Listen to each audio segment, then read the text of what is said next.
I'm going to a Christmas party. I've got to go. See ya. Bye.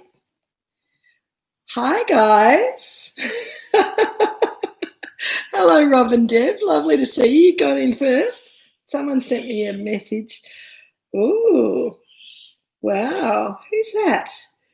Who's got sandwiches and a cocktail? I don't recognise that. Anyway, hi, Cutty and John. How are you?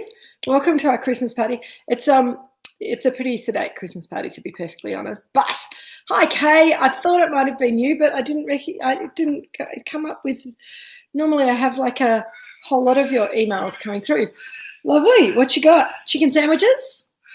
Looks like a nice cocktail. Ho, ho, ho. G'day, Craig. How are you? Lovely to see you. Merry Christmas. Now, what's everyone drinking and eating? Hello, James. Having a bit of a... I'm so jealous of you having hot weather. As soon as it gets hot here, we'll be complaining it's too hot, but it's cold. It's like the sun's out. I just took the dogs for a walk, and it was just very, very chilly. 4 pillars. Oh, yum. Very good. Sounds good, Kay. James, a beer in Brisbane sounds fantastic. I will be there in 2021 to have a beer with you in the heat as well. Rob, Michaeli Rosé Brut, fantastic. Christmas gin, fantastic. Hello, Sarah. Hello, Renee. And Matt, how are you going? Eric Baudelaire Citre. Oh, look, this is good. So I also, Robin's good on your Sharpie and Rod. Fantastic. I'm glad. I've actually got a little glass of Moorooduc Estate 2017 Pinot Noir here from a little earlier on. I did want to have a look at how that was going.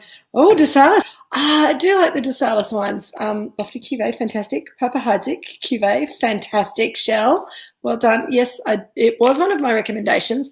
And in fact, because this is our Christmas party, I have brought also the champagne. So I brought some Louis Roederer Brut Premier. There's a lot of champagne houses that I love, and making decisions is very difficult when it comes to, let's get rid of that cellophane, when it comes to making decisions about champagne. But my family has a tradition of having a bottle or a magnum of Louis Roederer Brut every Christmas day. So I thought I would share that tradition with you guys and have a bottle. Well, I'm not going to drink the whole bottle by myself. I will share it with the other people who are here later on. But Jill and Richard are upstairs with Jen and Nick, who have been regular visitors on the online drinking, and now they've come to visit, and they're playing bridge upstairs. And they're going to have book club later on. So it's a very exciting life that we're all leading. So they'll probably come and get a bit of champagne from me as well. Kate. Excellent. Pinot Gris, fantastic. Lovely. Hello, Jeff. What are you drinking tonight? Got anything good? Got something yummy to eat? I hope that people have got yummy things to eat as well. What are you having with your beer, James? A couple of chips? Something more substantial? Who knows? Isn't it amazing that it's nearly Christmas already? I do think it's... Good work, Deb. Thank you.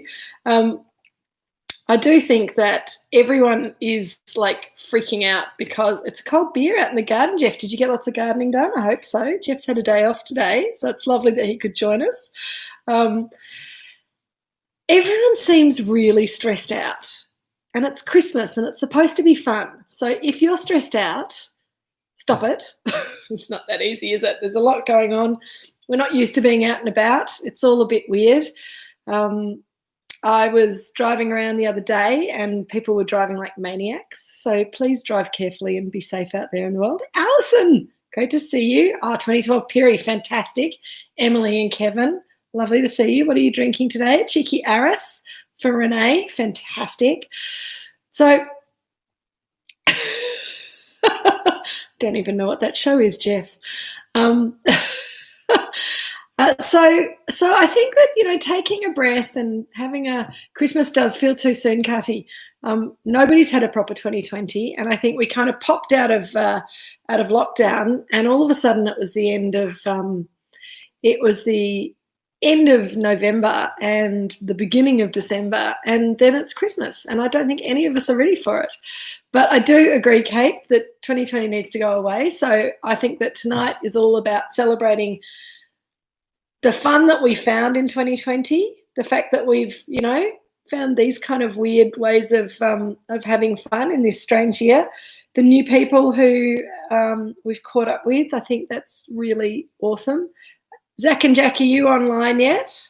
I'm not going to say hello to you guys until I know that you're there. But yeah, I think that let's all just hope that 2021 is a little bit more fun all year round, and we can just kind of slot in the good stuff that we've learnt from 2020 and get back to the good stuff that we've missed in this very strange year. I've done, I know that quite a lot of you joined in on the Moorooduc Estate Advent calendar, so I hope that you're enjoying that. And if you haven't had a look at it yet, there's still time. There's the link on the last few emails that I've sent out. Last Monday was the last time I put that link in there. So if you haven't had a look at it, it's quite fun. Hi, Penny, lovely to see you. What are you drinking? I'm not drinking anything yet because, as usual, I'm talking too much. But the Advent calendar, as well as being an excuse to drink it. Thanks, Angela. It's my Christmas top. Mum walked in. Mum's been out today. She took my sister Beck's birthday was in July, and they finally got together to go birthday shopping. So she's just arrived back, and she said, "Oh, you look like a Christmas tree." I said, "Thanks, Jill. That's always what a girl likes to hear."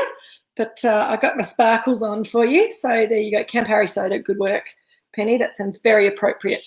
I might play you some Italian jazz later on if you're very lucky.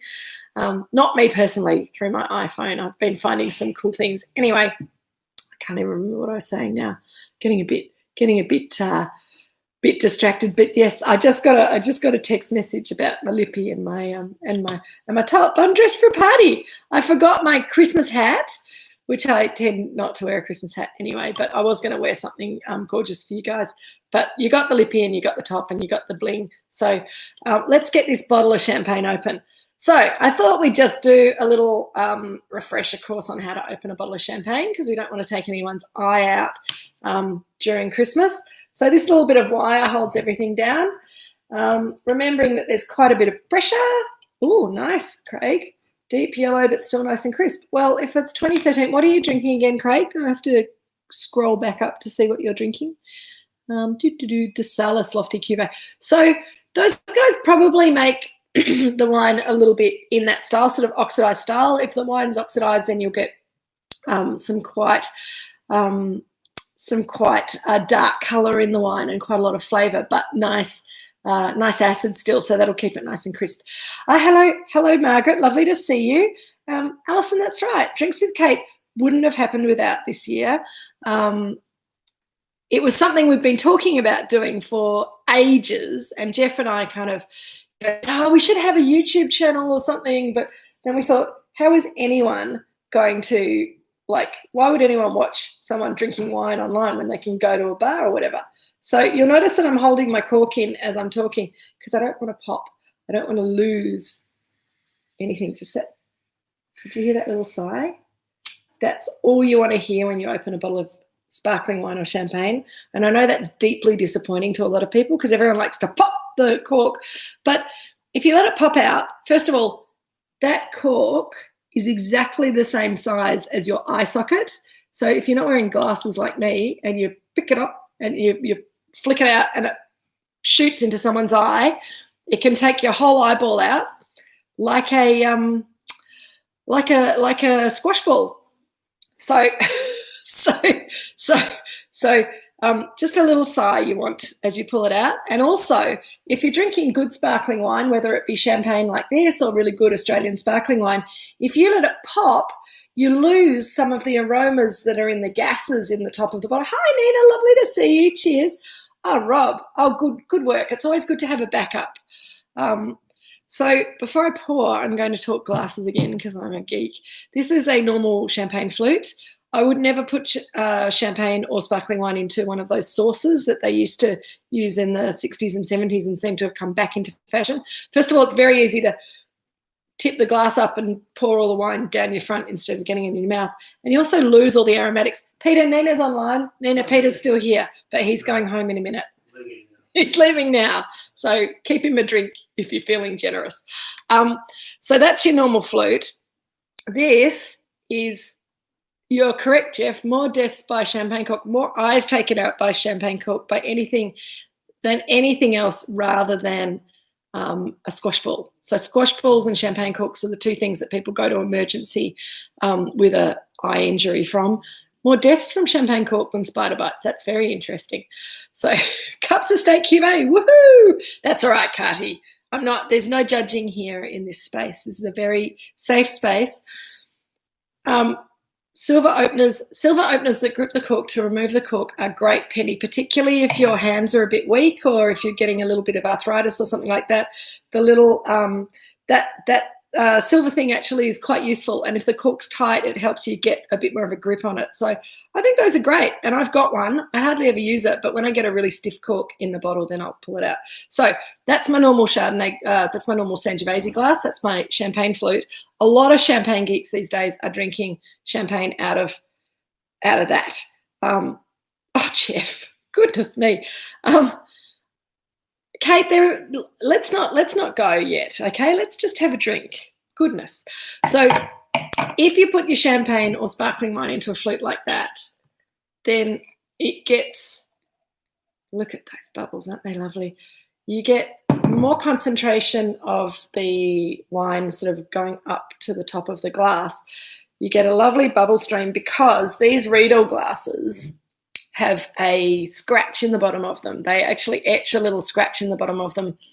So you see that bead streaming up as you pour the champagne. The bubbles that kind of stream up like that. And if you've got a Riedel champagne glass on you, if you look down, you'll see that all the bubbles are coming up from one spot. That's that little scratch. If you don't have a Riedel champagne glass or you want to use a different glass and you've got a diamond ring, you can use your diamond to make a little scratch in the glass as well. So that'll make the bubbles come up as well. And if your glass is not perfectly clean and perfectly rinsed, then you won't see the bubbles forming either, because there's nothing. If there's a bit of soap scum on the inside of the glass, the bubbles don't have anything to kind of grip onto to form, if that makes sense. It doesn't mean there's no bubbles in the wine. If you put it in your mouth, which I'm about to do in a minute, you'll still feel the bead, you'll still feel the bubbles, but you just won't see them in the glass. And it's really one of the lovely things about sparkling wine is how it looks in the glass as well. So when you've got a sparkling wine as well and you're smelling it, I know we usually don't bother smelling sparkling wine. Thanks, Penny. We don't usually think about smelling and tasting sparkling wine. We just kind of whack it down because we're at a party and we're just thinking about the fun of being at a party. But I always like to smell my champagne. There's this beautiful toasty character, and you don't have to swirl it because the bubbles already break the surface of the wine. So you don't need to swirl it. You just stick your nose and smell it. It smells delicious. Then you have a sip because it smells so delicious.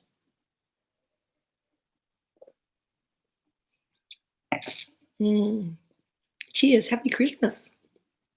Oh, that makes me so happy. So I'll come back to the glasses in a minute because I'm going to put some more of the wine in the other glass, and it's not just because I like to double fist it, but it's good to compare and contrast the two different glasses. So if you've got a couple of glasses and you want to run and get a different shaped glass to try your sparkling wine in, that's what I reckon. But otherwise, just enjoy. And if you're not drinking sparkling wine, you're having a cocktail or whatever, then just have another sip because you deserve it. Craig, sabrage is something that tends to happen in champagne or at a fancy event or whatever.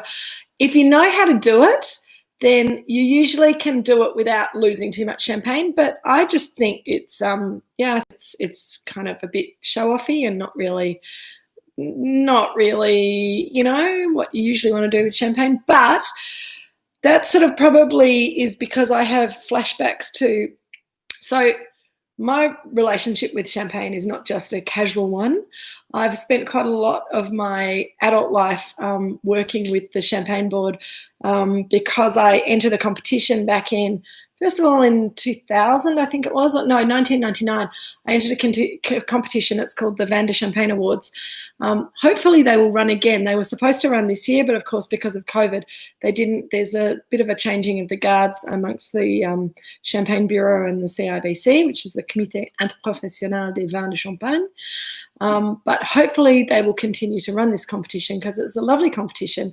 It requires wine professionals, and so there's a professional section, which I entered because I was working in the wine industry at the time, and there's also an amateur section, which is much harder to win because the amateur champagne geeks are very, very passionate and informed about their champagne, and they drink champagne all the time, often to the exclusion of anything else. Anyway, you have to write some essays to get into the finals, and then the finals, when I did it, I got flown to Sydney.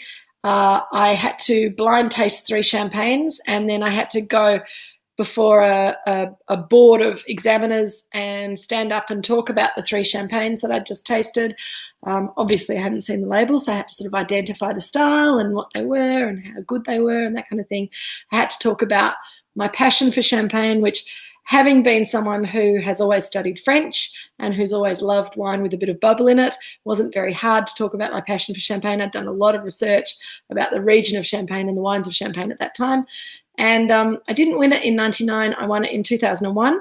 The second time I entered the competition, and I won a trip to Champagne, 2 weeks, all expenses paid, with 2 other people. In those days, there was a student section as well. So the student winner, the amateur winner, and I went to Champagne together.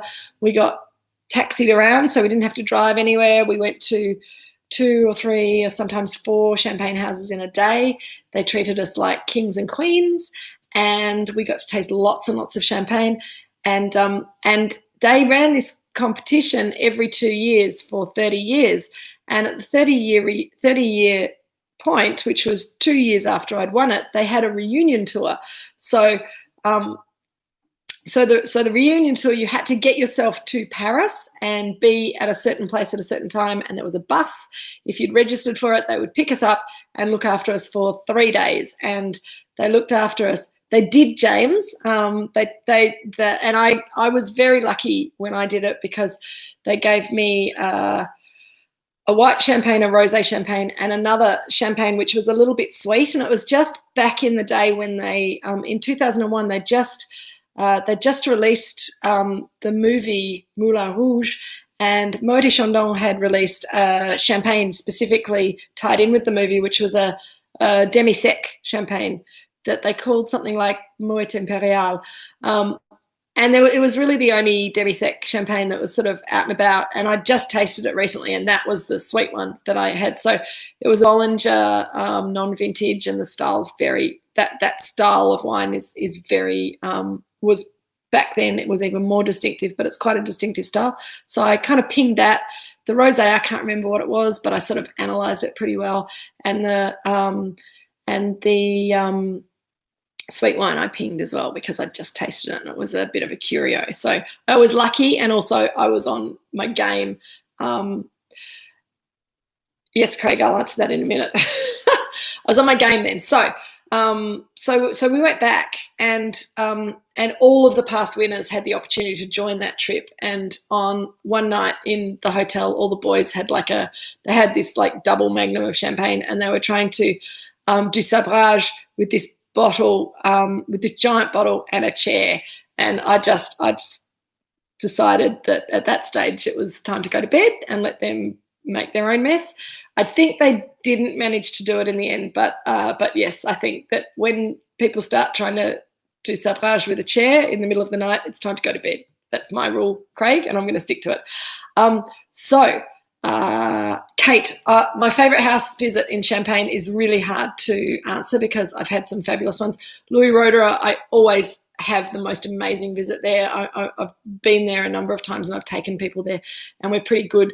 We're pretty good friends now, sort of, from other sides of the world. So I always get incredible treatment at Louis Roederer, and I love their wines. I love going to the smaller houses because they're always fascinating, and they're kind of, mum and dad sort of, or husband and wife sort of projects, and they are so passionate about what they do. I think going to Pierre Peters was a real highlight for me because Rudolf Peters is such a lovely man. All sorts of good things. And yes, Rob, perhaps one day we will do a wine club tour And I think if we do, we have to go to Champagne, but we might have to go to some other places as well. Anyway, I'm running out. I'm not answering all of your questions. Yeah, Robert James, yes, it was amazing. It was awesome. And Craig, we don't make fizzy wine for exactly that reason. We made it once, and I said to my father, let's not make sparkling wine. Let's just make really good table wine and sell it all and have some money so we can buy some champagne and other really good fizz. Because I think trying to do everything from one site is not, in Champagne, they don't make table wine unless they're specifically doing that, and they don't do a great job of making table wine really, because their speciality is sparkling wine. So I'd rather we make the wines that we make and do it really, really well, and hopefully enough people like them to buy them, so then we have some money to buy some champagne and some great sparkling wine and go and visit these places.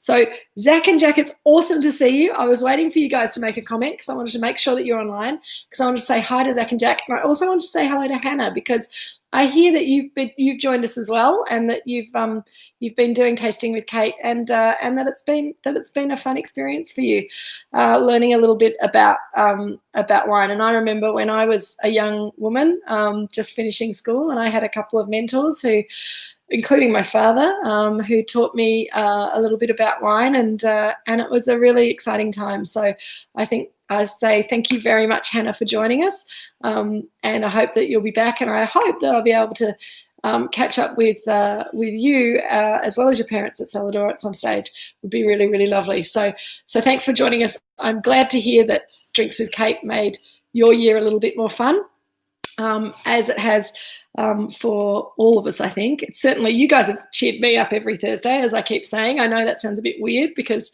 I'm talking to a picture of myself on the screen and seeing all your comments, but it really does feel like we're having a proper and really lovely conversation. So I think that's really awesome. Craig, yes. So no Moorooduc fizzy. We go for fizzy elsewhere. It's just a little bit warm here to make really great sparkling wine, and I absolutely applaud anyone on the Mornington Peninsula who wants to make sparkling wine, but we just thought we'd concentrate on what we do best. David, Demisec hasn't really got more popular over the last 20 years. There have been a few people who make it.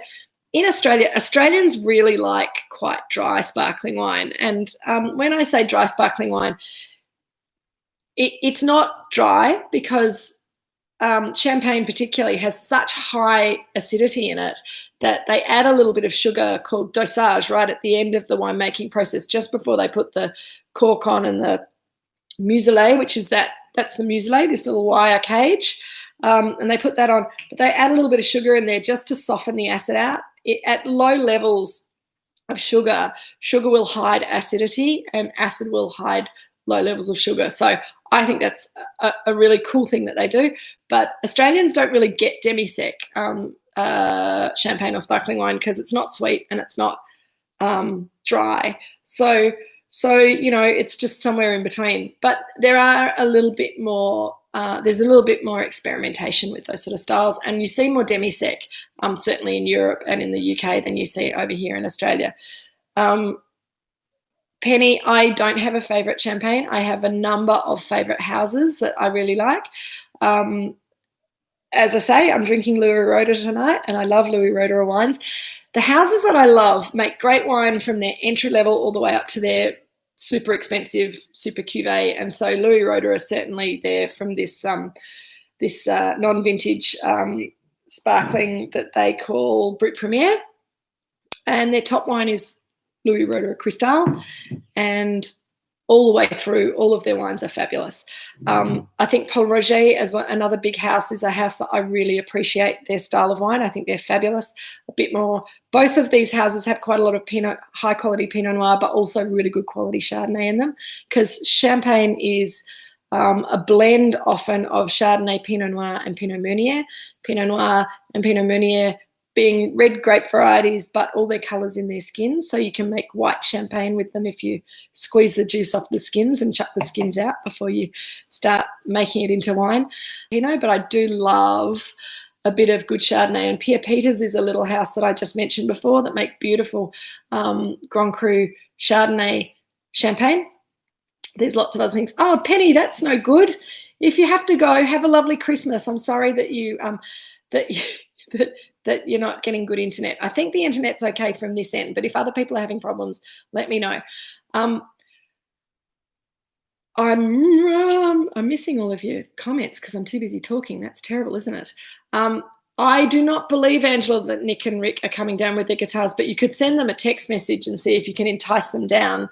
I've banished them. They're actually playing bridge upstairs, so they'll be very busy doing that, but they were banished upstairs a little bit before because last time they wouldn't leave the room when we had to start our tasting, and they were very naughty old people. Look, Zach and Jack,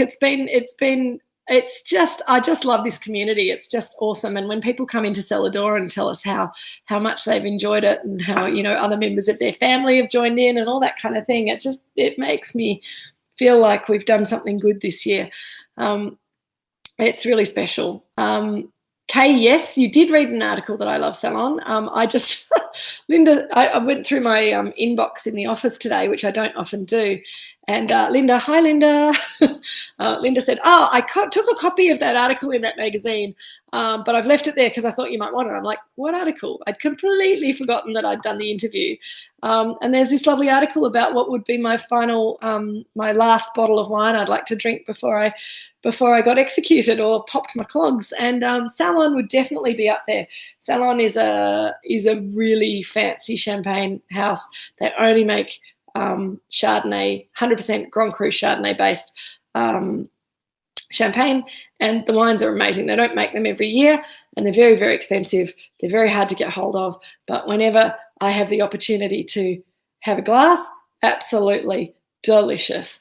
Thank you, Margaret. It's been lovely to meet you as well. It's also been really lovely to meet so many of you online, because there's a lot of you that I knew beforehand, and there are a lot of you that I met when I ran smashing my ring against the table. A lot of you that I met when I was running around doing deliveries, but there's also some of you out there that I've never seen and that I wouldn't recognise if I walked past you in the street. So I'm looking forward to, I know that there's a few of you coming to Cellar Door this weekend, tomorrow night and on Sunday night for the wine club tasting, so that'll be awesome to see you guys then. But otherwise, we'll have to have a real life party catch up sometime next year. Craig, yes, King Valley are calling themselves Prosecco Road, and in fact, this is a Victorian wine industry initiative. The Victorian government gave the Victorian wine industry some money, and their big marketing plan is to sort of divide the different parts of Victoria up into different pillars. There's 5 different pillars, and we're part of the Pinot Coast, you'll be pleased to know, Craig. So Mornington Peninsula, Geelong and Gippsland are the Pinot Coast, which I think is interesting. I think it's great for the Mornington Peninsula because we're right in the middle, and there's probably a lot more Pinot being grown and made here, but also comparing Mornington Peninsula Pinot to the Gippsland Pinots is really cool, and to the Geelong Pinots as well is really super. So bye, Penny.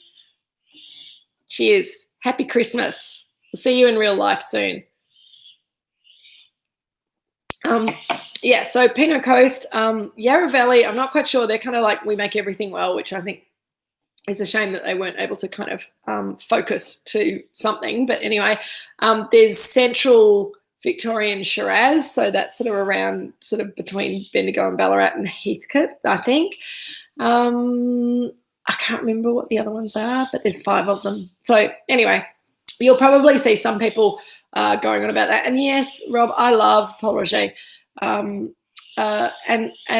so Cremant and Cremant are 2 very interesting things. So Cremant is actually a style that used to be a champagne style, and they're not allowed to call it that anymore because the word Cremant in champagne terms used to mean a lower pressure champagne. So you get a creamier texture in the mouth. It'd be less prickly.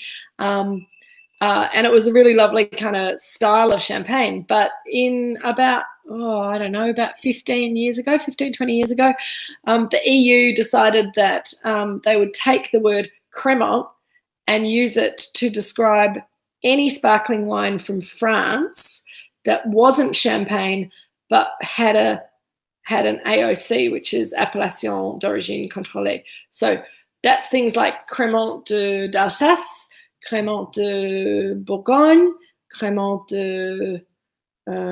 du Savoie. Everywhere in France where they make sparkling wine that has a traditional sort of recognised style has to be made using the méthode traditionnelle, and has to be made from the designated grape varieties. So depending on where you are, if you're in Alsace, it has to be Riesling, or there's a couple of other grape varieties that you're allowed to use, but Riesling often. In Saumur, for example, which is in the Loire Valley, it has to be made from,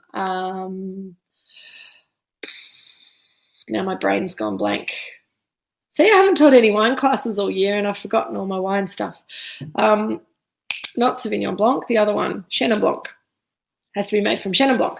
So, yeah, all of those things. But Crémant Paul Roger, I don't know if they still make a wine in that style, but it won't be allowed to be called Crémant anymore, Rob. Penny, it's nice that you're in Dalesford anyway. That'll be lovely. Yeah, guys, I'm really looking forward to catching up with all of you here. Thank you. Thanks, Nina.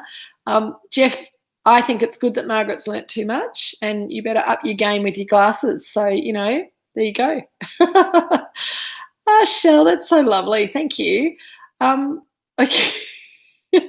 We are absolutely going to come back again next year. Don't you worry. There's 101 people subscribed to our YouTube channel. So even if we've got 24 of you now and it's 2 weeks before Christmas, I'm amazed that 24 of you had time to come and have drinks with me. So I'm so happy to see you all. But if there's 101 people there kind of coming and looking at the videos from time to time and enjoying what we're doing, I think that's awesome. It's really good. James wants to know, good on you, James. Bring me back to doing some work. I'm just going to pour myself a little bit more champagne, if you don't mind.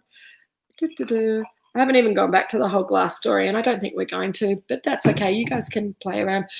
Having champagne in a glass like this gives a lot more openness to it, gives you a lot more of an appreciation of the fruit characters, but it's less fine and you lose the bubbles quicker, is the short version of that story. So, James, a couple of light reds and a couple of whites you should try for Australian recommendation for the festive season. So apart from Moorooduc Estate, I guess you're saying, because that's the other thing. You guys, when I started putting together the wines that we're going to taste on Friday and Saturday and Sunday, and noticed that pretty much everyone who's coming to those 2 tastings are part of this tasting group online, I thought, well, there's actually not a lot of wines that you guys haven't tasted this year. So you've had all the back vintages that we've got a little bit of stock of, museum stock. So you know what they all taste like. You've had all the current releases. You've had a couple of pre-release tastings. So you know all about all the Moorooduc wines, James. So I'm going to leave those ones aside. Aussie recommendations for the festive season. I reckon, what do I like? Oh, Spinksy! Yay! Hi! Good to see you. Cheers. We're on the champagne. I hope you've got a glass of something good, or gin and tonic, or a beer, or a glass of Pinot, whatever takes your fancy. James, I reckon that Pinot Noir is a really good red variety to be drinking at Christmas time. And I've been telling people, I don't think I've told you guys for a while, if at all, as it gets warmer, don't be afraid. We have talked about this. Don't be afraid to stick your Pinot Noir on some ice, particularly if you're up in Queensland and it's hot. Get your Pinot Noir chilled down to about 14 degrees centigrade, and it will taste so much better. It'll taste great with whatever you're having for Christmas. But a little bit of chill on the Pinot Noir on a hot day is really recommended. Not too cold. Don't stick it in the food fridge or the beer fridge. It'll be too cold. Oh, that's all right, Spinksy. Kooyong Pinot's good. I was actually going to say, if you're going to go for another Mornington Peninsula Pinot, I recommend the Kooyong. I recommend the Moorooduc Estate. Lovely, a bit of a heavier style. I think Rollo Crittenden at Crittenden's is making some beautiful wine, and his dad Gary. Their Cri de Coeur Pinot Noir is lovely. Paradigm Hills is making lovely Pinot Noir down here. Eldridge Estate. There's lots and lots of good ones. Oh, also Willow Creek. And Willow Creek Geraldine McFall has been making beautiful Chardonnay and Pinot Noir for a really long time. I like their Pinot Noir, but I said Paradigm, didn't I, Renee? I meant to say Paradigm Hills. They're not so well known. They're not in retail. You have to buy it sort of direct from them, I think. Oh, well, they are in retail, actually. You can buy it from Armadale Cellars if that's anywhere near you, but you can also look them up on the internet. I think they've got an online shop. They're doing a really good job. Thanks, Dina. I think it's a great thing, and I'm embarrassed that I haven't been saying it to people more often for longer. I did an online tasting for my sister Christy, who's up in Newcastle. I'm sure she says hi, James. James isn't used to teach Christy a long time ago, but we did a little online tasting with some of her friends last Friday, and it was a beautiful, warm, sunny evening. And I said, "How's the wine? Is it a bit warm?" And they all went, "Oh yeah, it is a bit warm." And I said, "You can make it cold." And they did. So, and we had the Willow Creek Chardonnay in our box. You remember? I'm glad you like that, James. They make a single vineyard Chardonnay, which is a step up, called Petrichor. And those of you, we talked about Petrichor when we were doing the Willow Creek tasting. Jeremy put us onto that beautiful song about Petrichor.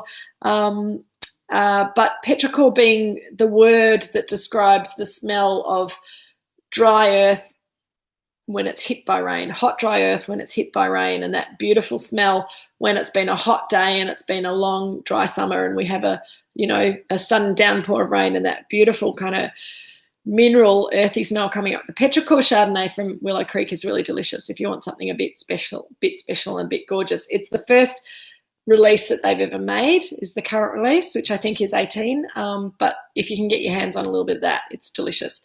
Outside of the Mornington Peninsula, because they do make good wine in other places in Australia and around the world, but we're talking about Australia at the moment, I reckon Mac Forbes makes some pretty delicious Pinot Noir in the Yarra Valley.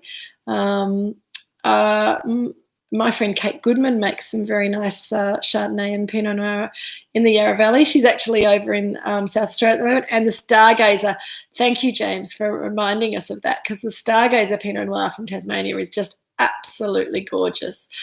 It's beautiful. And Samantha, who makes the Stargazer wines, she did all of her sort of training and corporate winemaking up in the Hunter Valley, and then she relocated down to Tasmania, and she makes these beautiful Pinot Noir, absolutely stunning Chardonnay, really lovely fine, tight Riesling, and she makes this gorgeous, I think it's called Tupelo, and it's a blend of Gewürztraminer and Pinot Gris and maybe a bit of Riesling, but it's this lovely kind of aromatic wine that's fantastic with sort of spicy flavours, really good with steamed dumplings, things like that. So if you go down that path, then it's a really good one.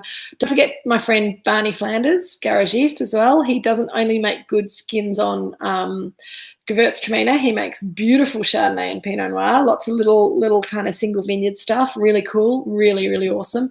And again, I think you have to probably just send him an email, because his website's very basic. I think it's got a phone number and an email, and you kind of go, "Hi, Barney, can I be on your mailing list, and can I buy some wine, please?"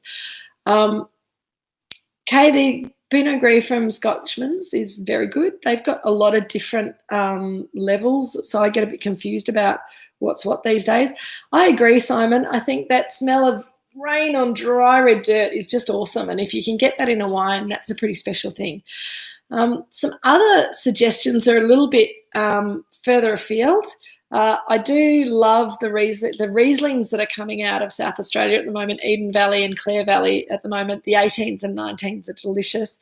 Neil Pike hung up his winemaking gloves. I think he must have sold Pikes. I'm not sure. I'm not really up on the news, but he's making some wine under a different label. So just kind of Google Neil Pike and see if you can find some Riesling from Neil. But a really good tip, if you haven't discovered them, KT Wines. She's based in the Eden Valley. Her name's Kerry Thompson, and she makes a whole lot of different Rieslings, and they're all delicious. They're really interesting. She makes one what's it called? It's named after her grandmother. It's one of those wonderful older Australian Melva, I think it is, and it's named after her grandmother. It's wild ferment, and it's got a little bit of skins in it, and it's really textural and really interesting. It's kind of sort of so different from so many mainstream Aussie Rieslings, and it's very, very cool. Craig, I was actually going to talk about orange. I don't know a lot of producers from orange, but it's a really good part of the world. I like their Chardonnay. I like the Chardonnays from orange very much. I think there's some very nice Pinot Noirs, but there's also some great sparkling wine coming out of orange because it's so elevated in New South Wales. It's really cool. As you say, cool climate, high altitude, really crisp, clean, fresh wines. Great sparkling wine country around there, but also really good Chardonnays and some really nice Merlots actually from around there. What else? You can come a bit closer again and go to the Alpine Valley in Victoria, and the Del Zottos and the Pizzini boys and girls are making beautiful Italian varietals. Their Barbera is awesome. The Pizzini Nebbiolo, it's a newer one, and it's really kind of fresh and light and crunchy and delicious. So that's a really nice summery wine that, again, you could serve a little bit chilled. You can serve it at room temperature as long as it's not too warm in the room. It's a really lovely wine. It's not trying to be a big, heavy, sort of serious Nebbiolo. It's just delicious. Spinksy, I don't know. I haven't come across the family that run Pandalawi, but I have heard about the winery, but I haven't tasted the wines yet. So if we manage to catch up over summer, can you put some in a glass for me? That would be really good. Oh, nice dress shops and art in orange. Yeah, I judged at the Orange Wine Show once, and I didn't get a chance to look at any of the shops, which was really sad. Rob, that's hilarious. Let me see if I can do this. Oh, crumbs, how am I going to do this? So, as well as doing an advent calendar for Moorooduc Estate customers, I did an advent calendar for my friends in the UK who have been in lockdown. And as I was doing it, I discovered that I could, as well as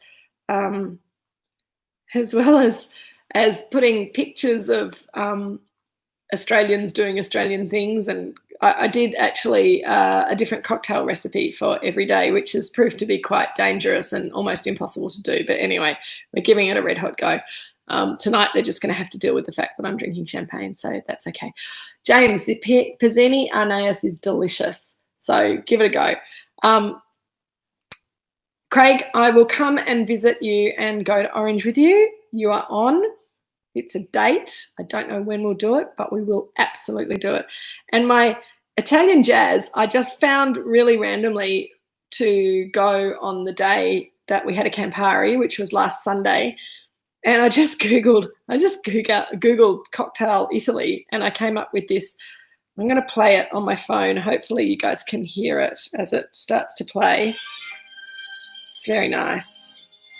Here we go, get the party started. I'll just pop that, yeah, like that. Can you hear that? Does that sound nice, or is it just really annoying?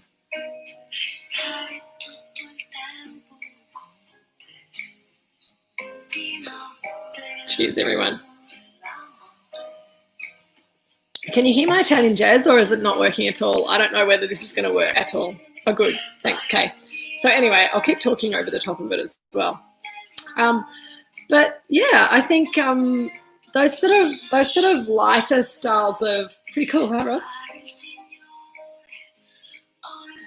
She's singing in Italian too. It's just, this is the what's the image? Hey.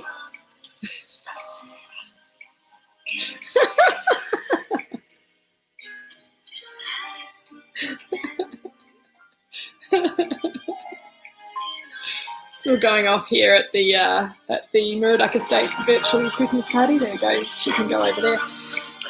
Craig, I reckon you're absolutely right that one of the awesome things about COVID-19 and this year is that we have looked much closer to home for our drinking pleasures, and we've explored our local wine regions much more than we ever have before. And I think, Craig, the fact that you've been exploring your New South Wales wines more and going and visiting the wine regions, I'm assuming you probably did it before, but we're doing it more and more. Too loud now? Sorry, okay. There we go. She's background music again there. Okay, better. Is that better? She's probably going to just fade away soon. Yeah, the fact that we've just all been exploring our backyards has been really lovely, really lovely. And I feel like as we open up, we're going to kind of expand our bubbles quite slowly. I've been working during the lockdown down here, as well as delivering to you guys. There's been a handful of restaurants that have done takeaway. We've talked about them a little bit. And they've supported us all the way through. So we're working hard to make sure that we've got a good presence down here on the Mornington Peninsula now. So I'm pleased to report that we've got the wine into the Flinders General Store. So anyone who's down here and looking to buy Moorooduc Estate wine down that end of the peninsula and can't be bothered to come to Celador, Flinders General Store has got almost all of our wines on their shelves now. Tedesca, when you're coming down to the Mornington Peninsula as well from elsewhere, please get in contact with me if you need any restaurant recommendations. It's going to be really hard this summer because everyone's booking out really, really quickly. We've got places like Tedesca, which are booked out into mid-January now, but Volpino down in Mount Martha are doing a beautiful job and just so wonderful. Dashi is a terrific little Japanese restaurant in Mount Eliza. So as well as all the winery restaurants, there's all of these fun places down here that we're just kind of, I'm working on getting Moorooduc wine in as many of my favourite restaurants down here as possible. And just kind of, you know, exploring the region and exploring our part of the world. So, but yeah, well, I'll get back to New South Wales and to Brisbane really soon. Simon, I do like the swinging bridge. I think that's terrific. And Craig, I know, Margaret River and Mornington Peninsula. Missed out on both of those. Well, next year, hopefully, we'll be able to welcome you here again. Anyway, guys, I think we've been going, Shell, you're right, we've been going for 47 minutes and we're going to finish up now. So thank you so much for coming. Thanks, Shell. Reg is still parading around in front of me, I think. He's not ready for bed at all. Have a fabulous summer, everyone. And drink well, drink better and drink less is what I always say. Drink just the right amount, eat well, look after yourselves, drive safely, be nice to people out there. I think we've all had a terrible year. We all have to remember to be lovely to each other. Reg loves you all as well, Shell. Everyone here is going to have a lovely Christmas. I hope that you all have a wonderful Christmas. Thank you for joining me for drinks on Thursday nights. It's been really fun, and I hope you all have an excellent rest of this year, and I look forward to seeing you in 2021. Any of you who don't get to come down to Celador before that. Thanks, guys. Thanks, Craig. Thank you, Emily. Thank you, Nina. Thank you, Spinksy. Thanks, Kate. Thanks, Sarah, Kay, Rob and Deb, Alison, Kay, Matt and Renee,